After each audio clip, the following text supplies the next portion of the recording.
Hello dear student, प्यारे बच्चों, जैसा मैंने आपको इससे पहले वीडियो में बताया था कि पीईटी और पीपीएसटी का जो है ऑनलाइन फॉर्म डालना स्टार्ट हो चुका है और इसका लास्ट डेट जो है 18 तारीख है। ठीक है, तो आप जो है ना 17 तारीख है, सॉरी। ठीक है, एक बार देख लीजिएगा कंफर्म वो वाले वीडियो। ठीक है, तो आप यहाँ पे देखेंगे सिलेबस क्या रहने वाला है पीईटी का और पीपीएसटी का।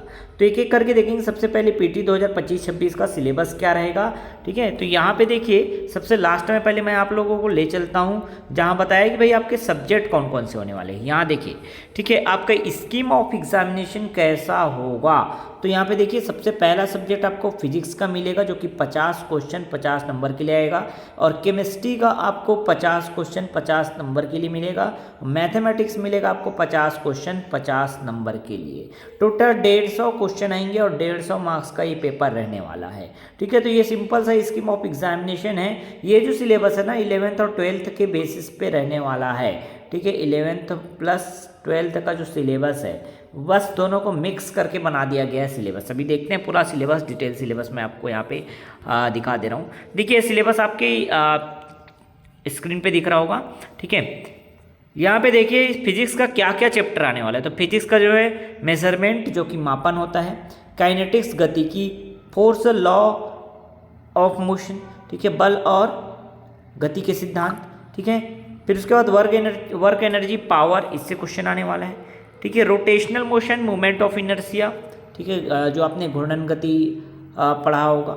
ठीक है, उसके बाद ग्रेविटेशन, गुरुत्वाकर्षण, properties of solid and fluids, मतलब जो है ठोस और द्रव के गुणधर्म। ठीक है, फिर उसके बाद देखिए हीट और थर्मोडायनेमिक्स। ठीक है, उष्मा और उष्मा गतिकी। फिर ऑसिलेशन जो है दोलन। और यहाँ पे देखिए नेक्स्ट चैप्टर जो है वेव्स का है, तरंग का। ठीक है, वेव्स तरंग। ठीक है, उसके बाद 11 चैप्टर में आप देखेंगे लाइट से क्वेश्चन आएगा, प्रकाश से। ठीक है, टॉपिक भी देखते चलिएगा। ठीक है, मैं आपको बस यहाँ चैप्टर दिखा रहा हूँ बट आपको पूरा डिटेल सिलेबस दिख रहा होगा आपकी स्क्रीन पे। ठीक है, यहाँ मैग्नेटिज्म देखिए, चुंबकत्व, इलेक्ट्रोस्टैटिक्स, स्थिर वैद्युतिकी। इसके बाद देखिए करंट, इलेक्ट्रिसिटी, विद्युत धारा, इफेक्ट ऑफ इलेक्ट्रिक करंट, धारा का प्रभाव। ठीक है, उसके बाद देखिएगा electromagnetic induction and alternate current. ठीक है, यहाँ पे एसी होगा, ये एसी। ठीक है, अल्टरनेट करंट। तो यहाँ पे देखिए इलेक्ट्रोमैग्नेटिक इंडक्शन क्या होता है और जो है प्रत्यावर्ती धारा क्या होता है। ठीक है, लेंज का लॉ क्या होता है, ये सब जो है इसमें आपको अच्छे से करके जाना है। ठीक है, आगे देखें इलेक्ट्रॉन प्रोटॉन और जो है रेडियो एक्टिविटी। ठीक है, इससे क्वेश्चन आएगा। फिर देखिए लास्ट चैप्टर आपको दिख रहा होगा सेमीकंडक्टर का। ठीक है, तो इतने चैप्टर यहाँ पे फिजिक्स के आएंगे। उसके बाद केमिस्ट्री में आते हैं। केमिस्ट्री में जो है 50 क्वेश्चन आएंगे, वो भी जो है इसको बांट दिया गया अलग अलग पार्ट में केमिस्ट्री को। तो पहले फिजिकल केमिस्ट्री का यहाँ पे टॉपिक देख लीजिए, सब्जेक्ट देख लीजिए, सिलेबस देख लीजिए। ठीक है, यहाँ पे देखिए एटॉमिक स्ट्रक्चर आएगा, उसके बाद केमिकल बॉन्ड सॉल्यूशन। ठीक है, ये तो विलियन होता है, chemical bond, atomic structure, solid state, ठोस अवस्था से भी क्वेश्चन आएंगे। हालांकि आपका सिलेबस में इसको डिलीट कर दिया गया, लेकिन ठोस स्टेट या सॉलिड स्टेट से क्वेश्चन आता है। Nuclear chemistry, chemical equilibrium, ionic equilibrium. ठीक है, जिसमें पीएच वैल्यू वगैरह आप पढ़ते हो। ठीक है, देखिए इंग्लिश में नाम लिखा, भाई इंग्लिश के नाम तो आपको पता होंगे ही होंगे। फिर थर्मोकेमिस्ट्री एंड थर्मोडायनेमिक्स। ठीक है, उसके बाद देखिए केमिकल काइनेटिक्स है। नेक्स्ट चैप्टर जो है इलेक्ट्रोकेमिस्ट्री है। ठीक है, इलेक्ट्रोकेमिस्ट्री के बाद सरफेस केमिस्ट्री है। यहाँ कोलाइड्स वगैरह पढ़ते हैं ना, कोलाइड्स हो गया, कैटलिस्ट क्या होता है, एड्जॉर्प्शन क्या होता है, इमल्सन क्या होता है। ठीक है, कैटलिसिस और उसके टाइप्स क्या होते हैं, ये सब आपको अच्छे से पढ़ के जाना है। ठीक है, ये सरफेस केमिस्ट्री का हो गया। ठीक है, अगर हिंदी मीडियम वाले स्टूडेंट को समझ नहीं आ रहा होगा तो कमेंट बॉक्स में कमेंट जरूर करना। मैं पूरा जो टॉपिक लिखा है ना उसको हिंदी में कन्वर्ट करके ही आपको दे दूंगा, कोई प्रॉब्लम वाली बात नहीं है प्यारे बच्चों।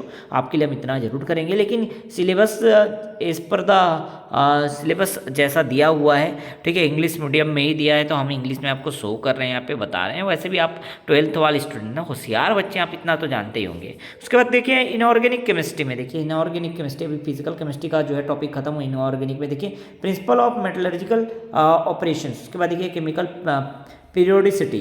ठीक है, जिसमें S P D F block element को आपको पढ़ना है। ठीक है, उसके बाद देखिए comparative study of elements, element का आपको स्टडी करना है जिसमें जो है nitrogen family, oxygen family, halogens, noble gases, alkali metals, alkaline earth metals, ये सब आपको अच्छे से कवर करने हैं। ओके, आगे चलते हैं, ट्रांजिशन मेटल्स से क्वेश्चन आएंगे। उसके बाद देखिए नेक्स्ट जो है कोऑर्डिनेशन कंपाउंड, ठीक है, उस कोऑर्डिनेट्स कंपाउंड क्या होता है, ठीक है, वो भी आपको अच्छे से पढ़ के जाना है। सहसंयोजी होगी जिसको कहते हैं। फिर केमिकल एनालिसिस, ये भी है, रासायनिक जो है विश्लेषण, इससे भी क्वेश्चन बहुत आते हैं। ठीक है, इसमें जो है कुछ कैलकुलेशन होते हैं, ठीक है, वो आपको करना होता है। ठीक है, करना होता है, ये सब आसान है, बस एक एक बार आप फॉर्मूला देखें और रिवाइज अगर कर लें, क्लास 11-12 आपने अच्छे से पढ़ा है तो फिर कोई प्रॉब्लम वाली बात यहाँ पे नहीं होगी प्यारे बच्चों। ठीक है, आगे देखिए, ऑर्गेनिक केमिस्ट्री में आपका क्या क्या टॉपिक पूछा जाएगा। तो केमिस्ट्री ऑफ हाइड्रोकार्बन, हाइड्रोकार्बन के जो है जिसमें बेंजीन वगैरह, एल्कीन, एल्काइन, एल्केन्स, ठीक है, आइसोमेरिज्म, ये सब आपके जो है क्वेश्चन आने वाले हैं। नोमेनक्लेचर अच्छे से पढ़ के जाइएगा। उसके बाद देखिए नेक्स्ट चैप्टर जो है, यूनिट जो है वो preparation properties, uses of alkanes, alkenes और एल्काइंस, बेंजीन का पेट्रोलियम क्रैकिंग क्या होता है, ऑक्टेन नंबर क्या होता है, गैसोलीन एडिटिव्स क्या होता है, ये सब आपको अच्छे से करके जाना है। ठीक है, नेक्स्ट यूनिट जो है organic compounds basis on functional group containing nitrogen. ठीक है, तो नाइट्रोजन फैमिली को अच्छे से पढ़ के जाना है, ऑक्सीजन फैमिली को भी पूरा अच्छे से पढ़ के जाना है वैसे ही। ठीक है, आगे चलते हैं तो chemistry in daily life, chemistry in daily life, रासायनिक या रसायन का जो है दैनिक जीवन में क्या उपयोग होता है, ये आपको अच्छे से पढ़ के जाना है, समझ रहे हो, जिसमें एंटीसेप्टिक, एंटीबायोटिक, एनेस्थेटिक्स ये सब पढ़ते हैं, वो सब आपको अच्छे से करके जाना है। ओके, ठीक है, आते हैं बायोमोलिक्यूल्स, लास्ट चैप्टर जो केमिस्ट्री का बायोमोलिक्यूल्स है, उसका भी पूरा डिटेल सिलेबस यहाँ पे दिया हुआ है, टॉपिक वाइज आपको अच्छे से पढ़ के कवर करके जाना है प्यारे बच्चों। ठीक है, बोर्ड एग्जाम आपका खत्म होने को है और बहुत जल्द जो है आपका पेपर होगा, तो एक महीना आपके पास ऐसा रिविजन का समय है ना कि घूमने फिरने ना जाइए। अगर आपका टारगेट है कि हम इंजीनियरिंग में, वो भी गवर्नमेंट कॉलेज में एडमिशन लेना चाहते हैं, अच्छा स्कोर करना चाहते हैं पीटी में, तो आप भाई इतना तो आपको करना पड़ेगा। ओके, बाकी आप अगर वेल एंड गुड हैं कि आपने 11th-12th का करके रखा है तो फिर कोई प्रॉब्लम वाली बात ही नहीं है। ठीक, आगे चलते हैं कि मैथमेटिक्स में देखिए सबसे पहला यूनिट अलजेब्रा का दिया है। अलजेब्रा में आपको पूरा अच्छे से पढ़ के जाना है, arithmetic, geometric progression, harmonic progression, ठीक है, ये सब अच्छे से पढ़ के जाना है। उसके बाद देखिए आप ट्रिग्नोमेट्री, ठीक है, त्रिकोणमिति आपको अच्छे से पूरा करके जाना है त्रिकोणमिति का। उसके बाद देखिए कोऑर्डिनेट ज्योमेट्री ऑफ 2 डायमेंशंस, ठीक है, जिसमें आप कार्टेशियन कोऑर्डिनेट्स पढ़ के जाओगे, स्ट्रेट लाइन जो है, डिस्टेंस ऑफ अ पॉइंट, ये सब के फॉर्मूले पढ़ के आपको अच्छे से जाने हैं, क्वेश्चन भी सॉल्व करने आने चाहिए। ठीक है, इसमें पैराबोला, इलिप्स, हाइपरबोला ये सब आते हैं। ठीक है, परवलय वगैरह हम लोगों ने पढ़ा है ना क्लास 12th में, वो आप अच्छे से करके जाना है। ठीक है, उसके बाद देखिए कोऑर्डिनेट ज्योमेट्री ऑफ 3 डायमेंशंस, तो 2 डायमेंशंस वाले कोऑर्डिनेट ज्योमेट्री भी आएंगे और 3 डायमेंशंस वाले जो है कोऑर्डिनेट ज्योमेट्री आने वाले हैं। ओके, उसके बाद देखिए वेक्टर अलजेब्रा भी आपका आएगा। ठीक है, उसके बाद देखिए डिफरेंशियल कैलकुलस, यहाँ पे कलन आने वाला है। ठीक है, इंटीग्रल कैलकुलस, ठीक है, तो डिफरेंशिएशन, अवकलन और समाकलन दोनों आएगा। उसके बाद देखिए डिफरेंशियल इक्वेशंस क्या होते हैं, ठीक है, वो भी आपको सॉल्व करके जाना है, अच्छे से पढ़ के जाना है। स्टैटिस्टिक्स है नेक्स्ट चैप्टर। उसके बाद आप देखिएगा न्यूमेरिकल प्रॉब्लम, न्यूमेरिकल मेथड्स, ठीक है, जिसमें आपको false position, Newton Raphson method, ये सब आपको आना चाहिए। उसके बाद देखिए इंफॉर्मेशन टेक्नोलॉजी, ये बहुत इंपॉर्टेंट है भाई, कंप्यूटर का इसमें टॉपिक रहता है। यूटिलिटी सॉफ्टवेयर, एप्लीकेशन सॉफ्टवेयर क्या होता है, सिस्टम सॉफ्टवेयर क्या होता है, स्टोरेज क्या होता है, प्राइमरी स्टोरेज, सेकेंडरी स्टोरेज क्या होता है, इनपुट आउटपुट डिवाइस क्या होते हैं, ये टोटल जो है ना इंफॉर्मेशन टेक्नोलॉजी जो है कंप्यूटर वाला है, तो इसको भी अच्छे से करके जाना है, ये स्कोरिंग है।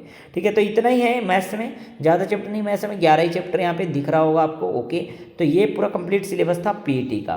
ठीक है, लास्ट में आप स्कीम ऑफ एग्जामिनेशन में देख भी सकते हैं, 50 क्वेश्चन आपको फिजिक्स, केमिस्ट्री और मैथ्स से देखने को मिलेंगे। प्यारे बच्चों, कोई भी अगर आपको टॉपिक नहीं समझ आ रहा होगा कि इसको हिंदी में क्या बोलते हैं सर, हमको अच्छे से नहीं समझ आ रहा है सर, हमको नहीं आ रहा है, या हमको हिंदी में बताइए सर, तो आप जरूर कमेंट बॉक्स में कमेंट करें। जितने ज़्यादा बच्चे कमेंट करेंगे ना, बस बहुत जल्दी वीडियो आप तक पहुँच जाएगा। ओके प्यारे बच्चों, ठीक है, चले आते हैं अब आगे चलते हैं, जो है पीपीएसटी का सिलेबस देख लेते हैं। तो देखिए प्यारे बच्चों, आपके सामने जो है ना अभी ये पीपीएसटी का जो है सिलेबस आ गया है, कि आपकी स्क्रीन पे दिख भी रहा होगा। ठीक है, अब यहाँ पे आप अच्छे से इसको समझिएगा। पीपीएसटी 2025-26 का यहाँ पे सिलेबस है, जिसमें फिजिक्स में क्या क्या आएगा वो आप अच्छे से देखिएगा, स्क्रीनशॉट भी ले सकते हैं आप। इसमें टॉपिक नहीं दिया, इसमें जो है चैप्टर नहीं दिया, चैप्टर वाइज नहीं दिया, इसको सीधा सीधा यहाँ पे लिख दिया, जैसे हुक्स लॉ, यंग्स मॉडुलस क्या होता है, शियर एंड बल्क मॉडुलस क्या होता है, सरफेस एनर्जी क्या होता है, सरफेस टेंशन क्या होता है, ठीक है, काइनेटिक थ्योरी ऑफ गैस क्या होता है, गैस लॉ, काइनेटिक एनर्जी, ये सब एक एक देखिए टॉपिक दे दिया सीधा सीधा। इसलिए मैं स्क्रॉल डाउन करते जा रहा हूँ, वीडियो रोक रोक करके जो है आप स्क्रीनशॉट ले सकते हैं या नोट डाउन कर सकते हैं। ये पूरा का पूरा जो है सिलेबस जो है वो फिजिक्स का है, ठीक है। उसके बाद आते हैं केमिस्ट्री में। केमिस्ट्री में टॉपिक वाइज से यहाँ पे दिया, देखिए इसमें टॉपिक नहीं दिया, इसमें जो है सीधे सीधे टॉपिक दे दिया था, चैप्टर नहीं दिया था, इसमें यूनिट वाइज दिया है बहुत अच्छे से केमिस्ट्री में। तो केमिस्ट्री का सिलेबस जो है अच्छे से आपको समझ आएगा। स्ट्रक्चर ऑफ एटम पढ़ के जाना है, फिर केमिकल बॉन्ड है आपके पास, बीबीटी, ठीक है, एमओटी, ये सब, फिर सॉल्यूशन पढ़ के जाना है, विलियन जो है, फिर उसके बाद देखिए सॉलिड स्टेट भी आपको पढ़ के जाना है, क्रिस्टल लैटिस क्या होगा, ये सब, ठीक है। ओके, आगे आते हैं जो पांचवा चैप्टर जो है आपको न्यूक्लियर केमिस्ट्री आपको देखने को मिलेगा, फिर केमिकल इक्विलिब्रियम है, फिर आयनिकल इक्विलिब्रियम इन सॉल्यूशन सॉल्युबिलिटी, ये सब आएगा, थर्मोकेमिस्ट्री एंड थर्मोडायनेमिक्स इन इस चैप्टर जो है। उसके बाद केमिकल काइनेटिक, इलेक्ट्रोकेमिस्ट्री से भी क्वेश्चन आएंगे, फैराडेज लॉ वगैरह, वोल्टेक सेल क्या होता है, ये सबसे क्वेश्चन बनने वाले हैं, ठीक है। आगे देखते हैं 11वां चैप्टर जो है सरफेस केमिस्ट्री आएगा, कोलाइड्स, कैटालिसिस क्या होता है, एडसॉर्प्शन, कोलाइड्स, ठीक है। तो आप अगर पीईटी की तैयारी कर रहे हैं ना, कोई प्रॉब्लम नहीं, पीटी की तैयारी कर रहा हूँ, पीपीएसटी की तैयारी, दोनों एक साथ चल सकती है प्यारे बच्चों, ठीक है। जो मैथ्स वाले हैं उनके लिए, ठीक है, बाकी जो बायो वाले हैं उनके लिए तो भाई थोड़ा प्रॉब्लम है, क्योंकि वो जो है पीटी का फॉर्म नहीं डाल सकते। बहुत सारे कैंडिडेट बायोलॉजी ग्रुप वाले भी कमेंट करते हैं सर हम पीटी का डाल सकते हैं, तो क्या है, तो जी नहीं, आप पीटी का फॉर्म नहीं डाल सकते, हाँ, लेकिन मैथ्स वाले जो है पीटी और पीपीएसटी दोनों का फॉर्म डाल सकते हैं, ओके, ठीक है। तो देखिए अगर मैथ्स वाले आप पीटी का फॉर्म डाल रहे हैं तो आपका पीपीएसटी का भी प्रिपरेशन जो है ऑलरेडी होते रहेगा। ट्रांजिशन मेटल क्या होता है, देखिए आप केमिकल एनालिसिस आपको अच्छे से करके जाना। ऑर्गेनिक केमिस्ट्री में आप देख पाएंगे नॉमेनक्लेचर से क्वेश्चन बनते हैं।